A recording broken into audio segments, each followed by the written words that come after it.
आज हम बात करेंगे भोजपुरी के सबसे महंगे गायक के बारे में। भोजपुरी के गायक एक गाने का कितना फीस लेते हैं, इसी के बारे में इस वीडियो में हम आपको बताएंगे। आपके फेवरेट गायक कितना पैसा लेते हैं, तो जानने के लिए वीडियो को लास्ट तक जरूर देखें। सबसे पहले बात करते हैं राकेश मिश्रा के बारे में। राकेश मिश्रा का एक गाना काफी वायरल हुआ था, राजा तनी जाई ना बहरिया। इस गाने ने राकेश मिश्रा को एक अलग ही पहचान दिया था। वहीं बात करें राकेश मिश्रा के एक गाने के फीस की, तो ये एक ऑडियो और वीडियो के लिए 2 लाख रुपए लेते हैं। अब बात करते हैं गुंजन सिंह के बारे में। गुंजन सिंह मगही स्टार के नाम से भी जाने जाते हैं। इनका गाना मगह में खूब बजता है। वहीं इनके फीस के बारे में बात करें तो गुंजन सिंह एक गाने के लिए 2 लाख रुपए लेते हैं। अब बात करते हैं समर सिंह के बारे में। इनको देसी स्टार भी कहा जाता है। इनका एक गाना आया था चलावे ला थ्रेसर। इस गाने से इनको एक अलग ही पहचान मिली थी। बात करें समर सिंह की चार्ज के बारे में, तो ये एक गाने के लिए 2 लाख रुपए लेते हैं। अब बात करते हैं अंकुश राजा के बारे में। अंकुश राजा ने भोजपुरी जगत में गर्दा उड़ाए हुए हैं। इनका एक गाना आया था कुंवारे में गंगा नहिले बनी। यह गाना अभी तक 650 मिलियन से ऊपर लोग देख चुके हैं। वहीं बात करें इनके चार्ज के बारे में, तो ये एक गाने के लिए 3 से 4 लाख रुपए लेते हैं। अब बात करते हैं नीलकमल सिंह के बारे में। जी हाँ दोस्तों, नीलकमल सिंह भोजपुरी के जगत में अभी सबसे टॉप पर चल रहे हैं। नीलकमल सिंह पवन सिंह और खेसारी लाल यादव को टक्कर दे रहे हैं। बात करें इनके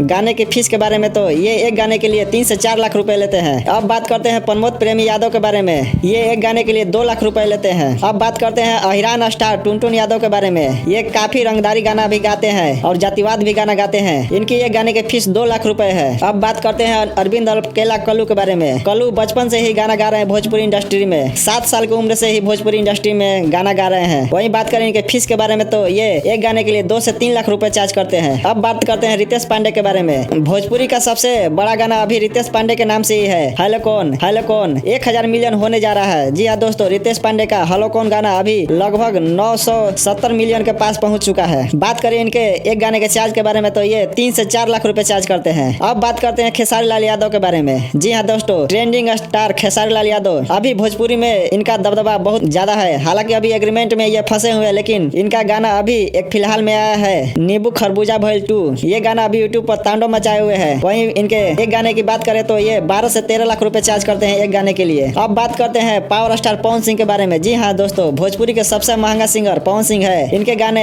मिलियंस में जाते हैं। अब बात करते हैं इनके एक गाने के फीस के बारे में, तो ये 13 से 15 लाख रुपए लेते हैं। गाने के ऊपर डिपेंड करता है कि गाना कैसा है। अगर गाने में ज्यादा मेहनत नहीं है तो ये 13 लाख रुपए चार्ज करते हैं। वहीं अगर गाने शूट करने में 2 से 3 दिन लग जाते हैं तो उसके लिए 15 लाख रुपए चार्ज करते हैं। आपका फेवरेट सिंगर कौन है, कमेंट कर बताएं। और भी किसी कलाकार का आप जानना चाहते हैं कि वो कलाकार कितना रुपए एक गाने का लेता है, तो कमेंट कर बताएं। चैनल पर नए हैं तो चैनल को सब्सक्राइब जरूर करें। मिलते हैं अगली वीडियो में। पूरा वीडियो देखने के लिए धन्यवाद।